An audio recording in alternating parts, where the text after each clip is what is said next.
ప్రార్థన చేసుకుందాం. పరిశుద్ధుడవు, ప్రేమ కలిగిన యేసు ప్రభువా, ఘనమైన పాదాలు కొందనాలు. గొప్ప కృపను బట్టి ఈ చిన్ని వాక్య ధ్యానం నాకు ప్రయోజనకరముగా, వినుచున్నటువంటి వారందరికీ క్షేమకరంగా దీవించి, ప్రభువా ఈ దాసుని మరుగు చేసి మీ ఆత్మ ద్వారా నీ మాటలు బయలువెడలినట్లు కృప చూపించి నడిపించమని యేసయ్య శ్రేష్టమైన నామమున స్తుతించి ప్రార్థించుచున్నాము తండ్రి. ఆమేన్. ప్రియులారా, ఇర్మీయా గ్రంథము 25వ 2వ అధ్యాయము 5వ వచనం, 6వ వచనాన్ని, ఈ 2 వచనాలు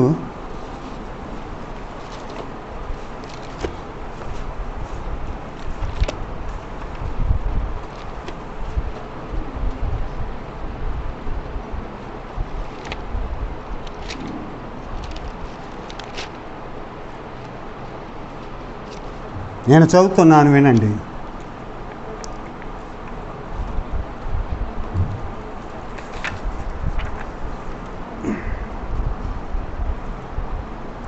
యెహోవా ఎలాగున సెలవిచ్చుచున్నాడు, నా యందు ఏ దుర్నీతి చూచి మీ పితరులు వ్యర్థమైన దానిని అనుసరించి తాము వ్యర్థులగునట్లు నా యొద్ద నుండి దూరముగా తొలగిపోయిరి. 6వ వచనం, ఐగుప్తులో నుండి మమ్మును రప్పించిన యెహోవా ఎక్కడున్నాడని అరణ్యములో అనగా ఎడారులు గోతులు గల దేశములో అనావృష్టియు గాఢాంధకారము కలిగి ఎవరును సంచారమైనను నివాసమైనను చేయని దేశములో మిమ్మును నడిపించిన యెహోవా ఎక్కడ ఉన్నాడని జనులు అడుగుట లేదు. ఈ 2 వచనాలు మీ మనసులో ఉంచండి. ఇర్మీయా ఈ గ్రంథము పెద్ద ప్రవక్తలలో ఒకడైనటువంటి ఇర్మీయా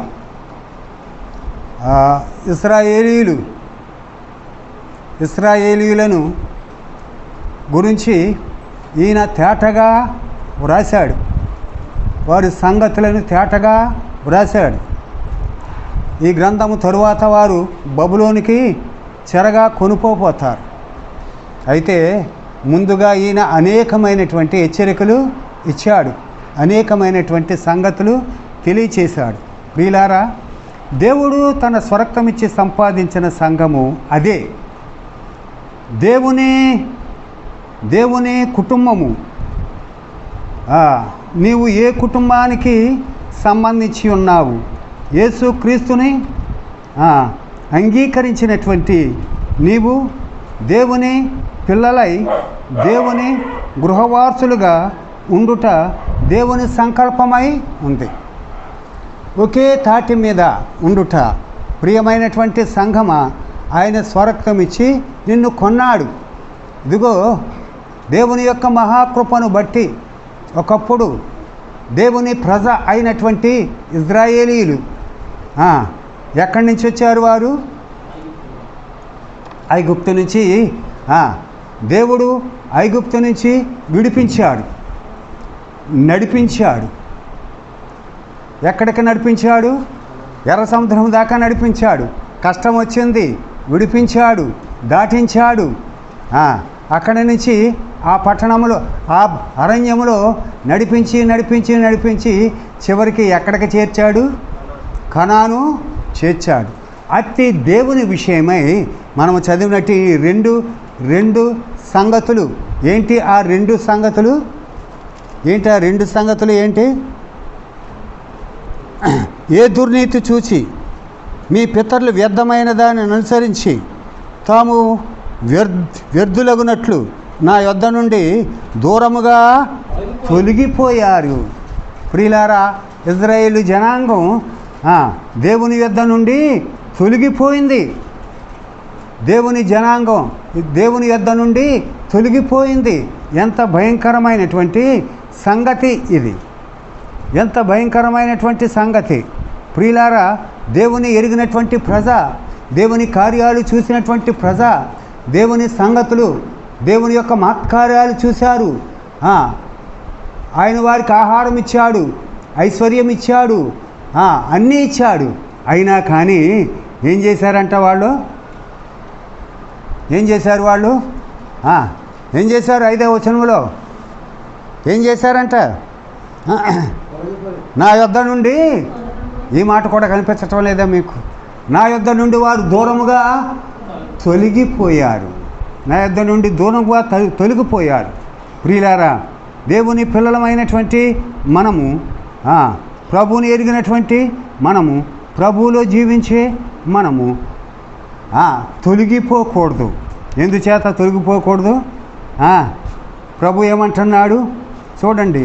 ఆయన పిల్లలము, ఆయన మన గురించి కానీ ఇజ్రాయేల్ గురించి కానీ ఎలాగున మాట్లాడుతున్నాడు? ఇర్మియా గ్రంథము 2:4 వచనానికి రండి. యాకోబు ఇంటివారలారా, ఇశ్రాయేలు ఇంటివారలారా, మీరందరూ యెహోవా వాక్కు వినుడి. గొప్ప సంబోధన. ఇంటివారలారా, యాకోబు ఇంటివారలారా, ఇజ్రాయేలు ఇంటివారలారా, మీరందరూ నా మాట వినుడి అంటున్నాడు. అంటే ఇంటివారట. ఎన్ని కుటుంబాలు ఉంటాయి? 6 లక్షల మందిని ఒకే కుటుంబంగా. ప్రియులారా, దేవుని సంఘము మన కుటుంబం. సంఘం అంటున్నాం. ఎప్పుడైనా కుటుంబం అంటావా? ఆలయం అంటాం. కుటుంబం అని ఎందుకు అనం? కుటుంబం అని ఎందుకు పిలం? కుటుంబంలో రక్త సంబంధులు, రక్తాన్ని పంచుకుని పుట్టినటువంటి వారు ఉంటారు. మనము రక్తాన్ని పంచుకుని పుట్టాం. తెలుసా? దేవుడు తన స్వరక్తం ఇచ్చి సంపాదించిన, రక్తముతో సంపాదించినటువంటి సంఘము. గ్రహించావా? గనుకనే మనము కూడా కుటుంబం. ప్రియులారా, ఆయన పిల్లలమైనటువంటి మనము గ్రహించాలి. మనము కుటుంబము అని. ఇజ్రాయేలు మాత్రమే కుటుంబము కాదు. యాకోబు సంతతి మాత్రమే కుటుంబము కాదు. వారు కుటుంబమే. మనము కూడా దేవుని కుటుంబమై ఉన్నాం. ఆయన ఇంటి వారమై ఉన్నాం. చూడండి, ఈ 6వ వచనములో ఒక మాట రాయబడి ఉంది చూడండి. ఎడారులు గల అరణ్యం అన్నాడు. ఎక్కడి నుంచి తీసుకుని వచ్చాడు వాళ్ళని? ఎక్కడి నుంచి నడిపించుకుంటూ వచ్చాడు? ఎడారులు గల అరణ్యం, 2 గోతులు గల అరణ్యం, 3 అనావృష్టి గల అరణ్యం, 4 గాఢాంధకారము గల అరణ్యం, 5 ఎవరు సంచారము చేయని, ఎవరు నివాసము చేయని అరణ్యములో దేవాతి దేవుడు నడిపించుకొని ఐగుప్తు నుంచి విడిపించి కనాను చేర్చాడు కదా ప్రియులారా. అయితే ప్రస్తుతం క్రైస్తవ లోకం అరణ్యము అనే లోకములో ఉంది. ప్రస్తుతం క్రైస్తవ లోకం అరణ్యం అనే లోకములో ప్రయాణం చేస్తూ ఉంది. హెబ్రీయులకు రాసిన పత్రిక 11:9 వచనం చూడండి.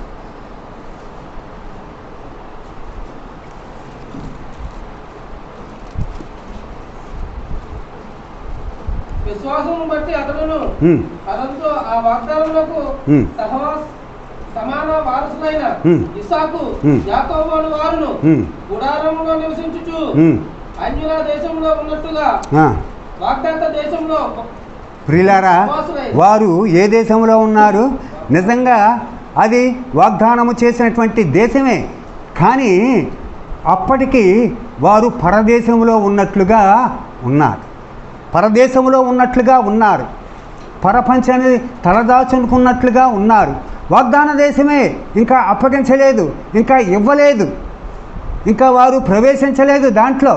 ప్రభు చెప్పినట్లుగా ఇదిగో వచ్చాను మీకు అని ప్రవేశించలేదు. వారు అలాగున వాగ్దాన దేశంలో ఎలాగున్నారు? పరదేశులుగా ఉన్నారు. మనం ఎక్కడున్నాం? పేతురు రాసిన మొదటి పత్రిక 2వ అధ్యాయము 11వ వచనం.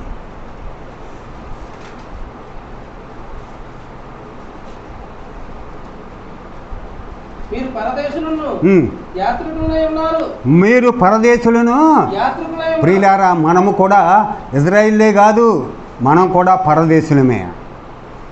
అప్పుడు వారు పరదేశులు, ఇప్పుడు మనము పరదేశులము, యాత్రికులు. ప్రభుని అంగీకరించినటువంటి మనది ఈ దేశం కాదు, ఇది నిలిచిపోయేది కాదు, ఇక్కడ దిగేసి ఉండేది కాదు, పరదేశులం. దేశం మనది కానే కాదు. మరలా ఏం చేస్తున్నాం? మనం యాత్ర చేస్తున్నాం. అనేక మంది యాత్ర చేసి ముగించినటువంటి వారు ఉన్నారు, తమ యాత్రలు ముగించినటువంటి వారు ఉన్నారు. ప్రియులారా, ఆయన పిల్లలమైనటువంటి మనము పరదేశులము, యాత్రికులం గనుకన సంగతులను ఎరిగి మనము నడవలసినటువంటి వారమై ఉన్నాం. ఎడారులు కలిగినటువంటి దేశం. ఈ దేశం ఎటువంటిది? ప్రస్తుతం ఉన్న మన దేశం ఎటువంటిది? ఎడారులు కలిగినటువంటి దేశం. ఎడారులో మంచినీళ్ళు దొరుకుతాయా? చదువుకున్న పిల్లలకు తెలుసు. ఓయాసిస్లు అని ఉంటాయి. ఇక్కడి నుంచి చూస్తూ ఉంటే అక్కడ నీళ్లు కనిపిస్తూ ఉంటాయి. అంత దూరాన్నే ఎన్నో నీళ్లు ఉన్నట్టు కనపడుతూ ఉంటాయి. అక్కడ పరిగెట్టుకెళ్ళి అక్కడ చూస్తే అక్కడ ఏమీ ఉండవు, మరలా ఎక్కడో ఉన్నట్టు కనిపిస్తాయి. ఎడారిలో నీళ్ళు ఎక్కడ ఉంటాయి? ప్రియులారా, అలాంటిది ప్రస్తుత దేశం. ఈ దేశము అలాంటిది, కనిపించినటువంటిది, వినిపించినటువంటిది. ఏదో తృప్తి అనుకుంటాం, ఏమీ తృప్తి కానే కాదు. ప్రియులారా, శూన్యం. ఎడారిలో శూన్యమే, ఈ లోకంలో కూడా శూన్యమే. యోహాను రాసిన మొదటి పత్రిక 2వ అధ్యాయము 16వ వచనం చదవండి.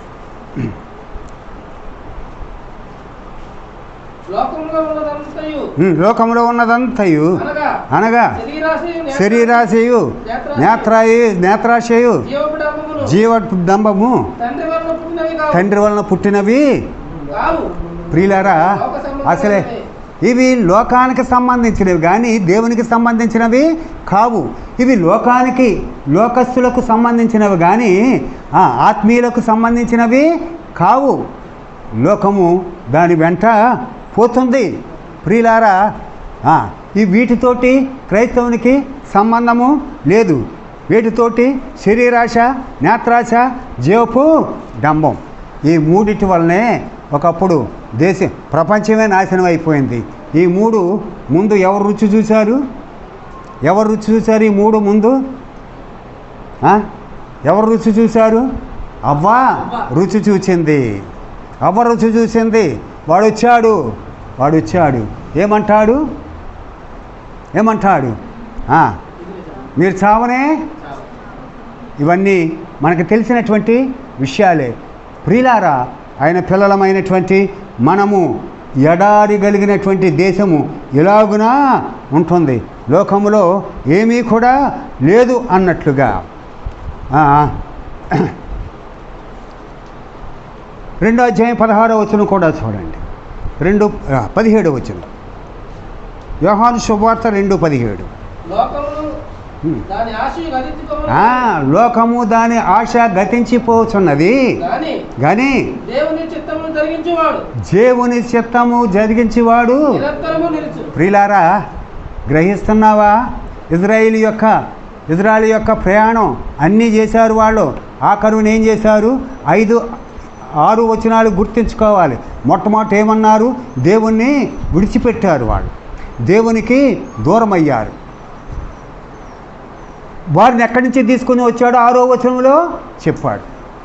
గోతులు కలిగినటువంటి దేశం, అరణ్యం, ఎడారులు కలిగినటువంటి అరణ్యం,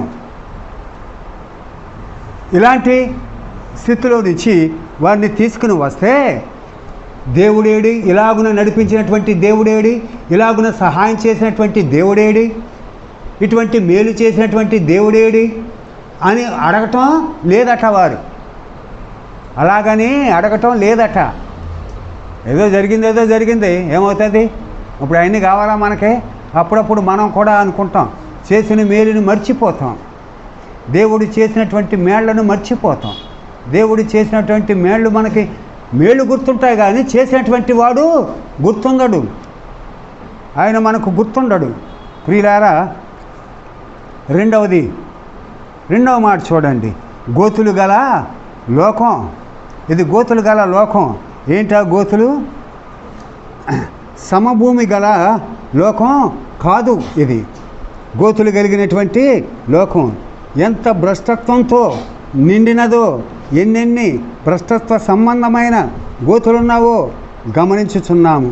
కనుకనే ప్రియులారా, ఎన్నెన్ని గోతులున్నాయి, ఎన్నెన్ని ఉన్నాయి ఈ గోతులు, ఎన్నెన్ని గోతులు చూడండి. 143 ఇటువంటి గోతులు ఉన్నాయి. కాబట్టి ఆ గోతుల గురించి చెప్తాను. ముందు ఈ విషయాన్ని చూడండి. 10వ వచనం, 143వ కీర్తన 10వ వచనం. నీవే నా దేవుడవు, నీ చిత్తానుసారముగా ప్రవర్తించుటకు నాకు నేర్పుము. అంతే, నీవే నా దేవుడవు. వారు అంటున్నారు దేవుని విడిచిపెట్టారు. అయితే ఈ ఉపకారం చేసిన దేవుడు ఎక్కడున్నాడని కానీ, ఇటువంటి స్థితిలో నుంచి ఐగుప్తు నుంచి ఎర్ర సముద్రం దాటించి నడిపించి ఆహారం ఇచ్చి ఆరోగ్యం ఇచ్చి చివరిగా తాను వాగ్దానం చేసినటువంటి దేశానికి తోడుకొని వచ్చినటువంటి ఆయన ఎవరు అని అడగటం లేదు. వాళ్ళు ఇలా చేసినటువంటి ఆయన ఎవరు అని అడగటం లేదు. అప్పుడప్పుడు కూడా మనం కూడా ఇలా చేసినటువంటి వారు ఎవరు అని మనము అడగం. ఒక మాట ప్రియులారా, దేవుని పిల్లలము, మనము ఒక ప్రత్యేకమైనటువంటి జనాంగం కాబట్టి అన్నీ ప్రత్యేకత ఉండాలి. ఇంకొకటి ఏంటంటే జ్ఞాన విషయంలో ప్రత్యేకత ఉండాలి. మాట్లాడేటప్పుడు ముందు వెనుక ఆలోచించాలి. సంగతులను నెరవేర్చేటప్పుడు ముందు వెనుక ఆలోచించాలి. రెండవది, ఇదిగో సమభూమి కాదు. ఎన్ని గోతులు ఉన్నాయి? ఆ గోతులు చూపిస్తాను మీకు. ఏంటి ఆ గోతులు? అవిధేయత అనే గొయ్య, అహంకారము అనే గొయ్య, స్వార్థం అనే గొయ్య, అవివేకం అనే గొయ్య, దేవోక్తిని లక్ష్య పెట్టని గొయ్య, విధేయత లేని గొయ్య, ఇంకా ఉన్నాయి. దౌర్జన్యము అనే గొయ్య, కోపము అనే గొయ్య, ఇటువంటివి ఎన్నెన్నో ఉన్నాయి. ప్రియులారా, దేవుని పిల్లలమైనటువంటి మనము దయగల దేవుని ఆత్మకు మనము మనసిచ్చి ఆత్మతో నింపి నడిపింపబడవలసినటువంటి వారు. ఈ లోకములో క్రైస్తవ జీవితం దేవుని ఆత్మయందు సమభూమిలో నడుచుటకు నడవాలంటే అలాగున నడవటానికి హెబ్రీ 10:22 వచ్చింది.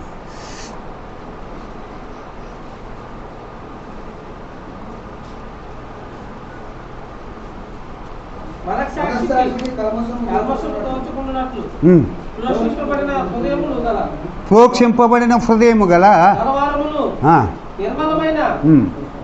ఉదకముతో స్నానము చేసిన శరీరము గలవారమునై ఉండి విశ్వాస విషయంలో సంపూర్ణ నిశ్చయత కలిగి యథార్థమైన హృదయముతో మనము దేవుని సన్నిధానమునకు చేరుదాం. ఇది దేవుని సన్నిధానమునకు ఎలాగున యథార్థ హృదయముతో, విశ్వాసముతో, యథార్థ హృదయముతో దేవుని సన్నిధిలో చేరుదాం.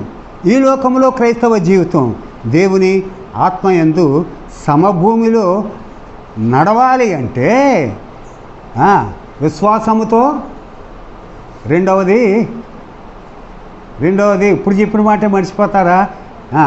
రెండవది విశ్వాసముతో నిశ్చయత కలిగి యథార్థమైనటువంటి హృదయముతో దేవుని సన్నిధి చేరుదాం. దేవుని సన్నిధి చేరితే దీవెనకరం, క్షేమకరం. ప్రియులారా, ఇంకొక మాట, గోతులు గల లోకాన్ని మనము చూసాం. అనావృష్టి గల లోకం, అనావృష్టి కలిగినటువంటి లోకం. లోకంలో తృప్తి ఏమీ కూడా లేదు. ఎప్పుడు లేదు లేదు లేదు లేదు లేదు అంటూనే ఉంటుంది ఈ లోకం. దేవుని పిల్లలు కూడా అలాగంటాం వింటూ ఉంటాను నేను. అప్పుడు చాలా బాధాకరం. దేవుని పిల్లలు, దేవుడు దీవించాడు, దేవుడు ఆశీర్వదించాడు, దేవుడు బలపరిచాడు. ఎన్నెన్నో కుటుంబాలు ఉన్నాయి. ఒకప్పుడు ఏమీ కాని కుటుంబాలు తరువాత ప్రభులోనికి వచ్చాక ప్రభు ప్రేమించి దీవించి బహుగా హెచ్చించినటువంటి కుటుంబాలు. ఇంకా ఇంకా ఇంకా లేదు లేదు లేదు. ప్రియులారా, దేవుని అందుకే లోకం అనావృష్టి కలిగినటువంటి లోకం. క్రైస్తవ జీవితం అనావృష్టి గల లోకం అన్నాడు ఒక ఆయన. అసలు ఏం చేస్తున్నాం మనం? మలాకీ చూడండి, మలాకీ గ్రంథం 3వ అధ్యాయం 10వ వచనం. మలాకీ గ్రంథం 3వ అధ్యాయం 10వ వచనం.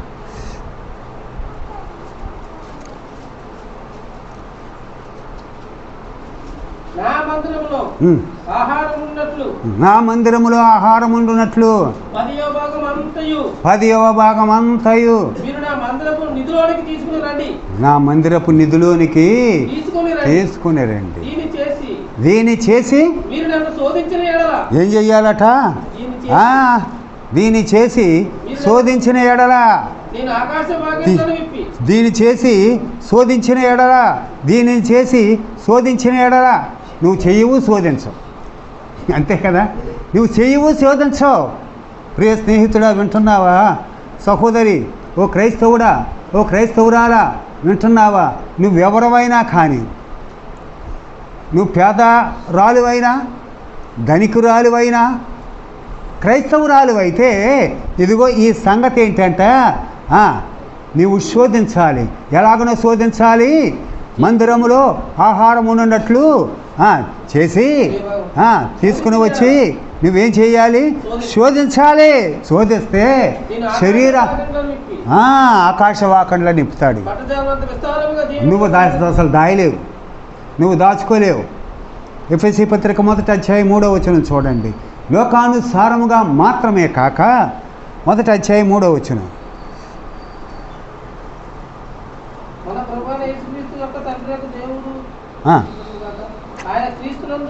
ఆత్మ సంబంధమైన ప్రతి ఆశీర్వాదము అది ఆయన ఇస్తానంటే మనం పుచ్చుకుంటాంలే, ఆయన ఇస్తానంటే మనం పుచ్చుకుంటాం లేదు. ఆత్మ సంబంధమైనటువంటి ప్రతి ఆశీర్వాదము. ప్రియులా, గ్రహించారా?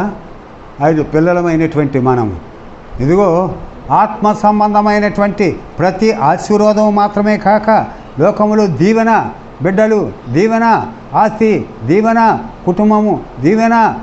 ప్రియులారా, పొందాలంటే ఆదికాండము 32వ అధ్యాయం 26వ వచనం.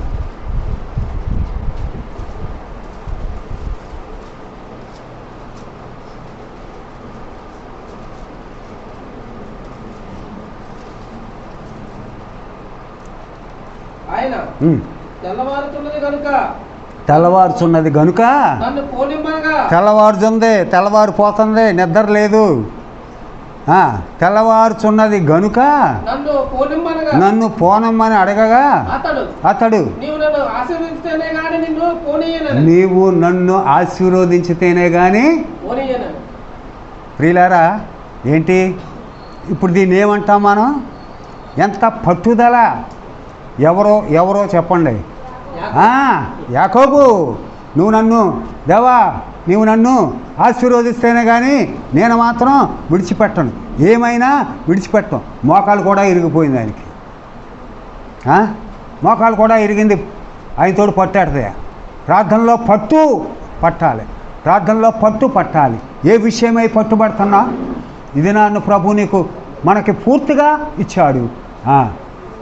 ఆ మాట నేను పలకూడదు, కానీ ఇర్మియా అంటాడు, ఇశ్రాయేలు మీరు తిని మధించి దేవుని విడిచిపెట్టారు అంటారు. మీరు తిని మధించి దేవుని విడిచిపెట్టారు కనుకనే ఈ కష్టాలు వచ్చాయి, ఈ నష్టాలు వచ్చాయి, ఈ ఇరుకులు వచ్చాయి, ఈ ఇబ్బందులు వచ్చాయి. ఎందుకు వచ్చాయి? ప్రియులారా, దేవుని పిల్లలము పోరాడాలి. సంఘాల గురించి పోరాడినటువంటి వారు కూడా ఉన్నారు కొత్త నిబంధన గ్రంథంలో కదా. ఎపఫ్రా సంఘాన్ని గురించి పోరాడుతున్నాడు, సంఘాల గురించి పోరాడుతున్నాడు. మనం దేని గురించి పోరాడుతున్నాం ప్రియులారా? లోకంలో మనం ఉన్నాం, లోకంలో మన కార్యాలు చేసుకోవాలి. ఆత్మీయమైనటువంటి పోరాడాలి. ఆత్మీయమైనటువంటి పోరాటం మనము సాగించాలి. అప్పుడే మనకి క్షేమకరం, అప్పుడే మనకి దీవెనకరం. చూడండి, ఈ లోకం ఎలాంటిది అన్నాడు? వారు ప్రయాణం చేసినటువంటిది ఎలాగన్నాడు? గాఢాంధకారము గల లోకం కదా. మాటలన్నీ ఉన్నాయా? మీరు చూస్తున్నారు కదా. కారములో నుంచి ఆయన నడిపించాడు అని మనం చూస్తున్నాం. ఈ లోకం కూడా క్రైస్తవ జీవితంలో గాఢాంధకారము గల లోకం. గాఢాంధకారము గల లోకంలో మనం ఎలా ఉండాలి? దావీదేమన్నాడు? గాఢాంధకారంలో నేను సంచరించినను భయపడనను. కానీ మనం ఎలా ఉండాలి? మత్తయి సువార్త 5వ అధ్యాయము 14వ వచనం. దేవుని పిల్లలమైనటువంటి మనము గాఢాంధకారములో, లోకము అదే గాఢాంధకారములో ఎలా ఉండాలి? మీరు లోకానికి వెలుగై ఉన్నారు. మీరు లోకానికి వెలుగై ఉన్నారు. 16వ వచనం చదవండి. మనుషులు మీ సత్క్రియలను చూసి పరలోకమందున్న మీ తండ్రిని మహిమపరచునట్లు వారి ఎదుట మీ వెలుగును ప్రకాశించాలి. మీరు లోకానికి వెలుగై ఉండాలి. ఒకటి. రెండవది, మనుషులు మీ సత్క్రియలను చూచి దేవుని మహిమపరచునట్లు మీ వెలుగు ఏం చేయాలట? మీ వెలుగు ప్రకాశింప నీయుడి అన్నాడు. ఎఫెసీ పత్రిక చూడండి 5:14 వచనం. ప్రియులారా, ఆయన పిల్లలమైనటువంటి మనము లోకానికి వెలుగుగా ఉండాలి. లోకం మన క్రియలను చూసి దేవుణ్ణి మహిమపరిచేవారముగా ఉండాలి. గాఢాంధకారమే ఇజ్రాయేలును గాఢాంధకారములో నుంచి నడిపించాడు. వారికి ఏ అపాయం కలగలేదు, ఏ కష్టము కలగలేదు. ప్రియులారా, ప్రస్తుతము లోకము గాఢాంధకారానికి పోలి ఉంది. ఆ గాఢాంధకారములో ఆయన పిల్లలమైనటువంటి మనము లోకానికి వెలుగుగా ఉండాలి. మన వెలుగు ప్రకాశింపనివ్వాలి. ఎఫెసీ 5:14 వచనం చదవండి. నిద్రించుచున్న నేను మేల్కొని క్రీస్తు నీ మీద ప్రకాశించాలండి. క్రీస్తు మీ మీద ప్రకాశించును. ప్రియులారా, మన మీద ప్రకాశిస్తున్నాడా క్రీస్తు? ఎలా ప్రకాశిస్తాడో మనకు ఆ తలంపే ఉండదు. వాక్య తలంపే ఉండదు. దేవుని సన్నిధి తలంపే ఉండదు. ప్రార్థన తలంపే ఉండదు. సువార్త తలంపే ఉండదు. ఏ తలంపు ఉండని మన మీద ఎలాగున ప్రకాశిస్తాడు. ఆయన తప్పక ప్రకాశిస్తాడు. ఏం చేయాలి? మేల్కోవాలి. ప్రియుడా, దేవుని పిల్లలము మేల్కొని ఉండాలి. ఇది ఆత్మీయమైనటువంటి పని నిమిత్తం మేల్కొని ఉంటాం. ఉదయాన్నే తొందరగా లేచి పనిలోనికి వెళ్ళాలి. డ్యూటీకి ఎన్నింటికి వెళ్ళాలి? ఆ టైం ఎంత అయితే ఆ టయానికి వెళ్ళాలంటే మేల్కోవాలి. స్నానాలు చేయాలి, అన్నీ సర్దుకోవాలి, వెళ్ళాలి. వీటన్నిటికి మనం మేల్కొంటాం. ప్రభువులో మేల్కోవటం, ఆత్మీయ జీవితంలో మేల్కోవటం మనకుందా? ఆత్మీయమైనటువంటి జీవితంలో ఎలాగునా మేల్కొంటున్నావు? ఆలోచించు. ఆత్మీయమైనటువంటి జీవితం మేల్కోవాలంటే ఏమి చెయ్యాలో ఆలోచన చెయ్యి. రోమా 12:11 వచనంలో చూడండి. ఆసక్తి విషయంలో మాంద్యులు కాక ఆత్మ తీవ్రత కలిగినటువంటి వారై ప్రభువుని సేవించుడు. అది సంగతే.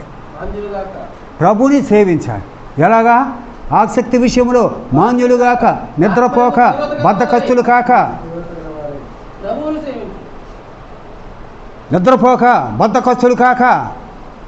ఎందుకులే అనుకోక, ఏమవుతుందిలే అనుకోక, ప్రియులారా, తీవ్రత కలిగినటువంటి వారై ప్రభుని సేవించుడి. ఆయన పిల్లలము. ప్రియులారా, ఒకసారి యోహాను సువార్త 5:35 వచనం చదవండి.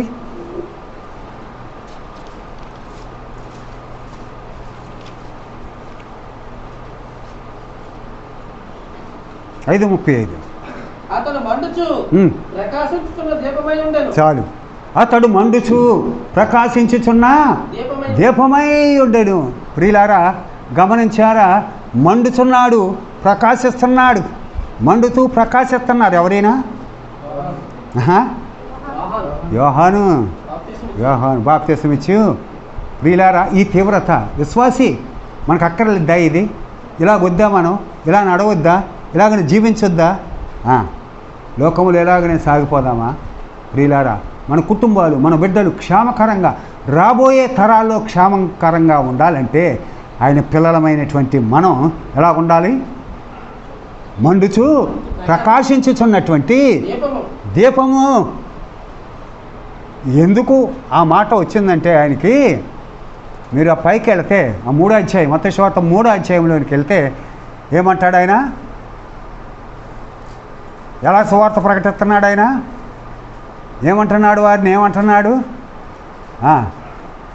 ఏమంటున్నాడు చెప్పగలరా? ఇజ్రాయేల్ జనాంగాన్ని ఏమని పిలుస్తున్నాడు ఆయన? ఎంత తీవ్రంగా పిలుస్తున్నాడు, ఎంత ఆసక్తితో పిలుస్తున్నాడు, ఎంత మండుతూ పిలుస్తున్నాడు. సర్ప సంతానమా. ఎవడన్నంటే ఊరుకుంటాడు? ఇప్పుడు ఏదన్నా మాట అంటే మీరు ఊరుకుంటారా? మొత్తం అందరు లేసో కుమ్ముతారు. మళ్ళీ దాంట్లో తేడా ఏమీ కూడా ఉండదు. సర్ప సంతానమా, రాబోయే ఉగ్రత నుండి తప్పించుకుంటకు మీకు బుద్ధి చెప్పినటువంటి వాడు ఎవడు? గొడ్లు ఎక్కడుందంట? చెట్టు వేరున ఉంది. ఫలింపనటువంటి ప్రతి తీగను ఈనాడు దేవుని పిల్లల యొక్క ఫలింపేది దేంట్లో ఫలిస్తున్నారు, దేంట్లో ముందుకుంటున్నారు, దేంట్లో ముందుకు సాగుతున్నారు? ప్రార్థనలోనా, ప్రభువులోనా, వాక్యంలోనా, దేంట్లో ఉజ్జీంపజేయటంలోనా, దేంట్లో మీరు ముందుకు సాగుతున్నారు? సంఘమా, క్రైస్తవుడా, ఈనాడు ప్రకాశించాలి, ముందుకు సాగవలసినటువంటి వారు. ఆయన మండుచు ప్రకాశించుచున్నాడు. ఎవరైనా? యోహాను మండుచు ప్రకాశించుచున్నటువంటి వాడు. ప్రియులారా, ఆయన పిల్లలమైనటువంటి మనము మండేవారముగా, ప్రకాశించే వారముగా, గాఢాంధకారము, లోకము గాఢాంధకారము, ఇది మర్చిపోకూడదు. లోకము గాఢాంధకారం. ఇంకొక మాట ఏముంది? ఎవరును సంచారమైనను నివాసమైనను చేయని అక్కడి నుంచి తీసుకుని వచ్చాడు. ఎంత దీవెన, ఎంత క్షేమం. ఒకప్పుడు మనం ఎక్కడున్నాము, ఎలాగున్నాము, మనల్ని అక్కడి నుంచి నడిపించాడు. ఒక్కొక్క దాంట్లో 2-3 పాఠాలు ఉంటాయి. గమనించండి. యోహాను శుభవార్త 19:5. మనము గతములో ప్రియులారా, ఈ ప్రపంచంలో మనుషులు మానవత్వము లేనటువంటి మృగ స్వభావము కలిగినటువంటి వాడు. తెలుసా? ఈ ప్రపంచంలో మానవుడు మానవత్వము లేనటువంటి మృగ స్వభావము కలిగినటువంటి వాడు. యోహాను శుభవార్త చదవండి 5వ వచనం 19:5.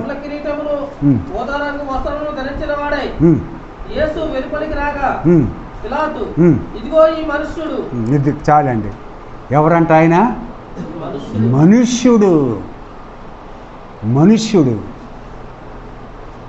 అప్పుడప్పుడు ఏమైనా వచ్చినప్పుడు గట్టిగా కోపం వచ్చినప్పుడు, నిజంగా నువ్వు మనిషివేనా ఇలా ప్రవర్తిస్తున్నావు అంటారు.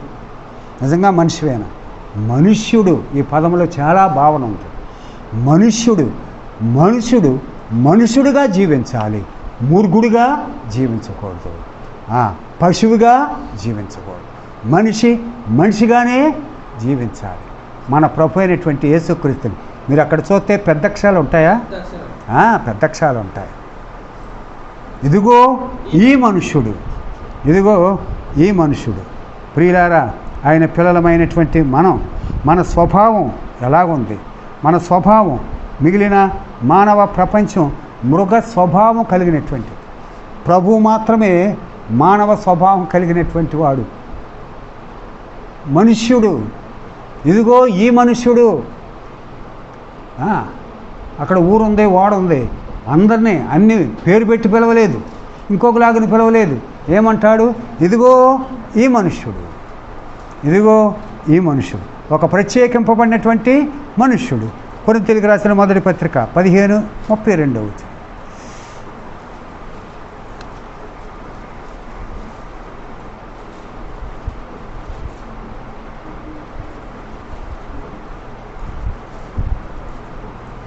నేను ఎఫెసులో మృగములతో పోరాడిన ఎడల నాకు లాభమేమి? ప్రియులారా, పౌలు గారు మృగాలతో పోరాడాడు. అంటే మనుషులే, వాళ్ళు మనుషులే ఎంత బాధ పెట్టారు అపొస్తలుడైనటువంటి పౌల్ని. సువార్త ప్రకటిస్తూ ఉంటే, దేవుని వార్త ప్రకటిస్తూ ఉంటే, అయ్యో నరకానికి వెళ్ళిపోతున్నారు, రక్షణ పొందండి అని దేవుని గురించి చెప్తూ ఉంటే ఏం చేశారు? మృగాల్లాగా ఆయన మీద తిరగబడ్డారు. చంపటానికి చూశారు, అక్కడికి చంపేశారు, అది వేరే సంగతి. కానీ ప్రియులారా, ఆ మృగాలు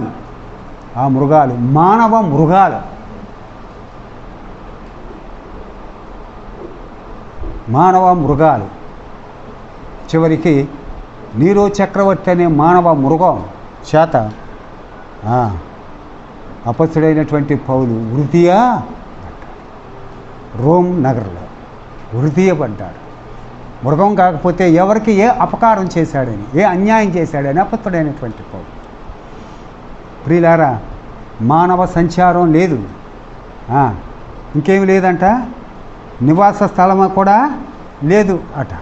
మానవ సంచారం లేదు, తర్వాత నివాసము కూడా లేదు. ప్రియులారా, ఆయన పిల్లలమైనటువంటి మనము మన ప్రభువుని పోలి మనుష్యులముగా జీవిస్తే మనకి ఎంతో క్షేమకరం, ఎంతో దీవెనకరం. ప్రియులారా, యెహోవా ఎక్కడున్నారని యాజకులు అడగలేదు. అయ్యయ్యో ఎంత విచారం! ఐగుప్తు నుంచి విడిపించి యెహోవా అరణ్యంలో నడిపించి యెహోవా ఫలవంతమైన దేశంలోనికి ప్రవేశింపచేసిన యెహోవా ఎక్కడున్నాడని ప్రజలు అడగరు. ఎవరాళ్ళు? ధర్మశాస్త్రోపదేశకులు అడగరు. ఇంకెవరు అడగరు? ఏలుకులను అడగరు. చాలు, వాళ్ళు కూడా అడగరు, వాళ్ళ ప్రవచనలు చెప్తూ ఉంటారు. ఇంతకీ మేలు చేసినటువంటి దేవుడు ఎక్కడి నుంచి మేలు చేశాడు? ఐగుప్తు నుంచి వారికి మేలు చేసుకుంటానే వస్తున్నాడు. క్షేమంగానే నడిపించాడు, విడిపించాడు, సహాయం చేశాడు, చేరవలసిన స్థలం చేర్పించారు. ఇలా చేశాడు ఈ దేవుడు అని ఎక్కడున్నాడు ఈయనని అడగరు. ఈ అడగని వారిలో ఎవరున్నారు? 1 ప్రజలు అడగరట, 2 యాజకులు అడగరట, 3 ధర్మశాస్త్రోపదేశకులు అడగరట, 4 ఏలికలు అడగరట, ప్రవక్తలు కూడా. ప్రియులారా, ఎంత ఘోరం! వారిని అలా పెడితే, ప్రియమైనటువంటి క్రైస్తవులారా, ప్రియమైనటువంటి దేశీయులారా, ప్రియమైనటువంటి విశ్వాసులారా, మనము ప్రభువుని గురించి ఏమైనా జ్ఞాపకం చేసుకుంటున్నామా? ప్రభువు చేసినటువంటి కార్యాలు ఏమైనా జ్ఞాపకం చేసుకుంటున్నామా? అలాగున జ్ఞాపకం చేసుకుంటే మనకి ఎంతో క్షేమకరం, ఎంతో దీవెనకరం. ఒక మాట చూసి మనం ముగిందాం. నిర్గమాకాండం 12:14.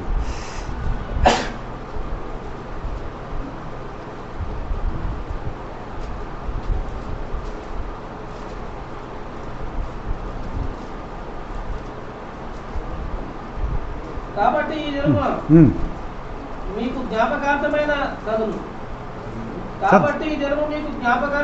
కాబట్టి ఈ దినము మీకు జ్ఞాపకార్థమైనది అగును. ఇది యెహోవాకు పండుగగా దానిని ఆచరింపవలెను. తరతరములకు నిత్యమైన కట్టడగా దానిని ఆచరింపవలెను. 12:14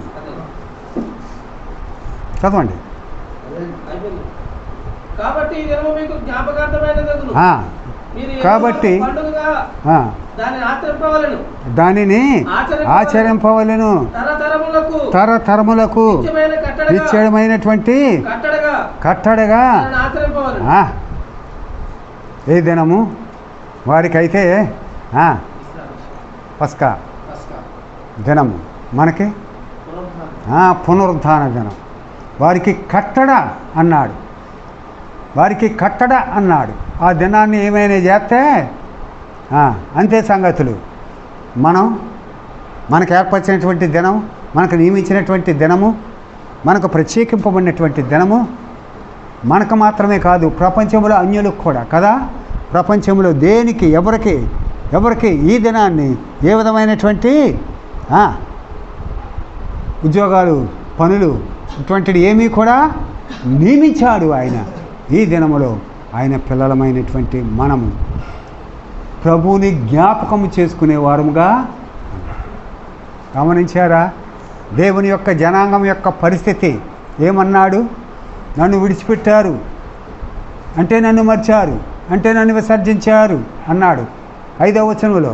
6వ వచనంలో ఏమన్నాడు? ఎక్కడి నుంచి వాళ్ళకు గుర్తు చేశాడు. ఏమని గుర్తు చేశాడు? మిమ్ములను గోతులు ఉన్నటువంటి అరణ్యంలో నుంచి, చీకటి అనగా అంధకారం ఉన్నటువంటి అరణ్యములో నుంచి, సంచారమైనను నివాసమైనను లేని అరణ్యములో నుంచి, అనావృష్టి కలిగినటువంటి అరణ్యములో నుంచి, గాఢాంధకారము కలిగినటువంటి అరణ్యములో నుంచి మిమ్మలను తోడుకొని వచ్చాను, క్షేమం ఇచ్చాను, కనాను తోడుకొని వచ్చాను, మంచి దేశం ఇచ్చాను. అయినా కానీ నన్ను జ్ఞాపకము చేసుకొనుట లేదు. ఆయన పిల్లలం ఇదిగో ఈ క్షేమాన్ని ఇచ్చాడు. మీకు ఏదో క్షేమం కాదు కానీ ఈ దినము సజీవులమై ఉండి ఆయన సన్నిధిలో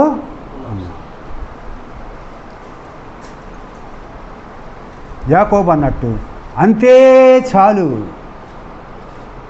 ఈ దినాన్ని మరలా చూస్తామా? చూడలేము. ప్రియులారా మనము కొంచెం ఆలోచన చేసి పునరుత్థాన దినాన్ని అలక్ష్యం చేస్తున్నారు. ఈ దినం ఎంతో అలక్ష్యం చేస్తున్నారు. ఏదో అలాగేలా చేసి కంచేపు కూర్చుంటే వదిలిపోదులే అన్నట్టుగా దేవుని సన్నిధిలో నిలిచి ఆత్మతో సత్యముగా సంపూర్ణముగా ప్రభుని ఆరాధించి ఆ వాక్కు విని ఆత్మలు మేలు పొంది తదుపరి మన పనులు మనం చేసుకుంటాం. అలాగున నడిపించుటకు పరిశుద్ధాత్మ దేవుడు మనకు సహాయమును దయచేయునుగాక.